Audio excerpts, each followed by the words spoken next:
Happy Christmas day বন্ধুরা। কালকে আমরা সবাই মিলে গেছিলাম হচ্ছে ক্রিসমাস ডের মেলাতে। তো সেখানে গিয়ে কী করলাম চলো এই মিনি ব্লগে শেয়ার করি। আমাদের বাড়ি থেকে খুবই কাছে এই মেলাটা হয়, ট্রেনে করে গেলে মাত্র 10 মিনিট, আর টোটোতে এসেছি বলে একটুখানি বেশি টাইম লেগেছে। তো দেখো এখানে চলে এসেছে, এত সুন্দরভাবে চারিদিকটা সাজানো হয়েছে কি বলবো।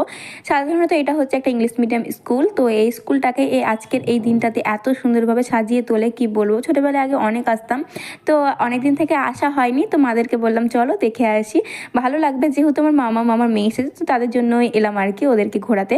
তারপরে ওখান থেকে আমি আরেকটা জায়গায় এসেছি, তো এই জায়গাটা দেখো এত সুন্দর জিনিসপত্র সাজানো আছে কি বলবো, দেখেই তো পুরো ভালো লাগছে।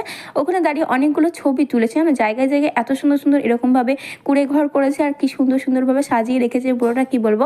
তারপরে গেলাম হচ্ছে মেলাতে, তো মেলায় গিয়ে কী করলাম সেটা যদি তোমরা জানতে চাও তাহলে কিন্তু পরের মিনি ব্লগটা তোমাদেরকে দেখতে হবে।